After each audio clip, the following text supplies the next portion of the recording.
Something that I think people definitely don't talk about enough is how lonely it can be to learn to love yourself, because you're spending more time alone and you have to learn to love to spend time by yourself. Not only that, you have to cut off the people who don't respect you. You have to higher your standards and only hang out with people that make you a better person. And that means stopping spending time with a good amount of people, because you have to be picky and you have to put yourself first. But no one talks about how lonely that could be. I just wanted to let you know that if you are going through this, I am proud of you, and it's a good thing that you're lonely. As weird as that sounds, just because you haven't found your people yet doesn't mean you won't. And you will be at such a better place mentally if you can love to spend time by yourself.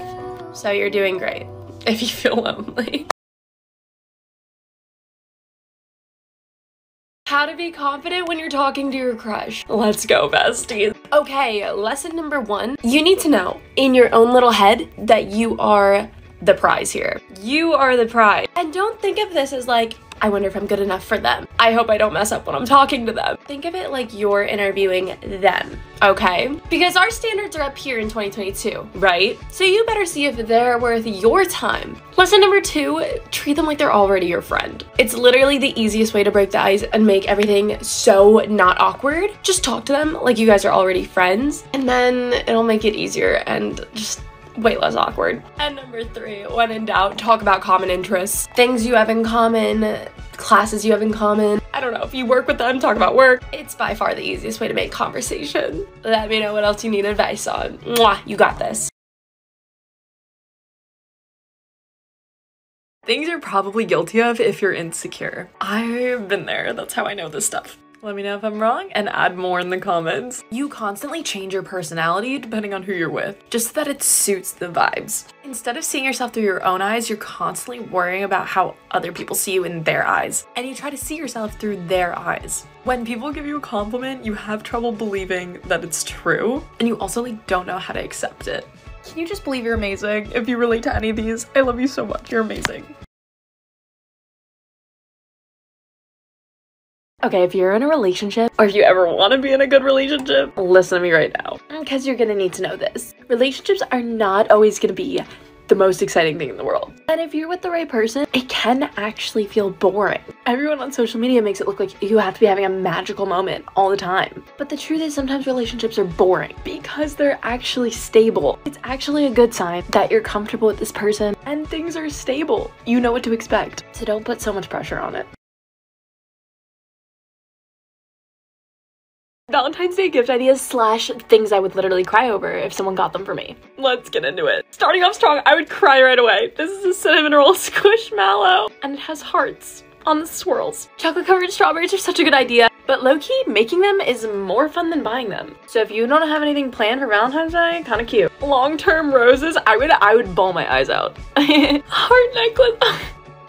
So hard. This is also 10 out of 10. It's such a cute idea. Valentine's Day breakfast! And because I had nothing better to do, I made an Amazon list of more gift ideas. Let me know if I should go through it in my next video.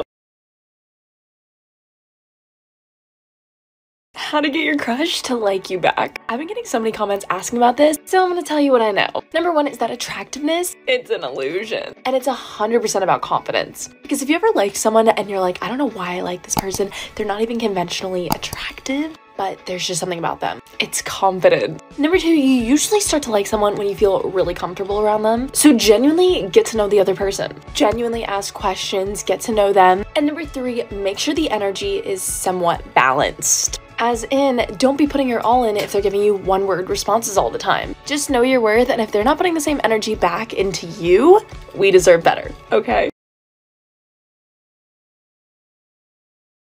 How to handle mixed signal. Listen, they're annoying and confusing. And I always get comments asking, like, what does it mean? I'm gonna let you in on a secret, okay? Mixed signals can mean a few things. It can mean that they're not serious about you. And it can also mean that they're not sure how they feel yet about you. But regardless, here's how we're gonna handle mixed signals. If they're gonna give you mixed signals, then you're gonna stop giving them your energy because it's not fair to you. You deserve someone who knows how they feel and is gonna act on it consistently. So unless they show you that they're gonna be consistent, you're gonna take mixed signals as them not being interested because you deserve better than having to decipher whether they like you or not every day.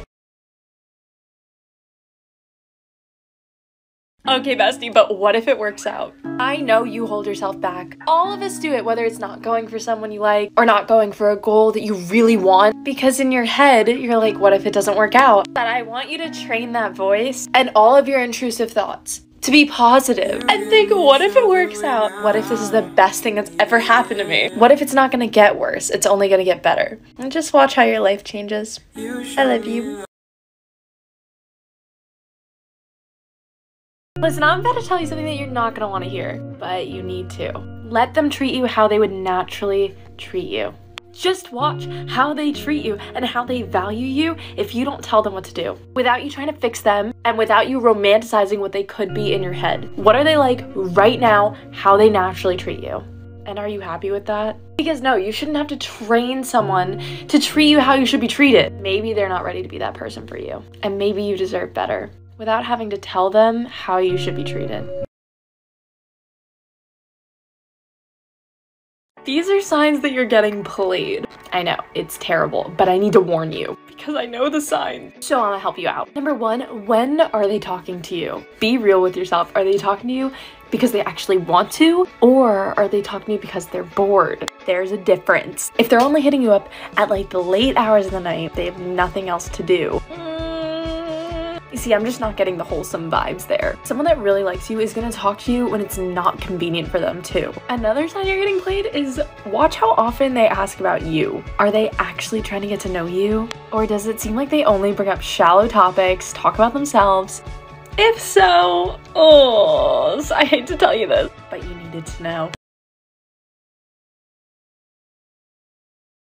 Okay, y'all, these are things I didn't realize about college until I actually got there. You need to know this. Number one, people are way nicer than you think. My high school was like not the nicest people, so when I got to college, it was like a culture shock. Especially as freshmen, everyone wants to be friends. You don't need to declare a major until like 2 years in. So don't stress about your major, literally relax for at least like a year. Roommates does not equal friends. It doesn't, and that's okay. You don't have to be friends with your roommate. You can still have a great experience. You will meet people who are super competitive for no reason. Like, you can be successful without being competitive. It can be a little much. Finding the right group of people can make or break your experience. You have to get out of your comfort zone to meet fun people. Crying can be like an everyday, weekly thing. If you're in a bad mental health period, college can kind of amplify that, especially if you don't have a good group of friends to support you yet, but it's perfectly normal. Okay, I promise. Let me know if you want more.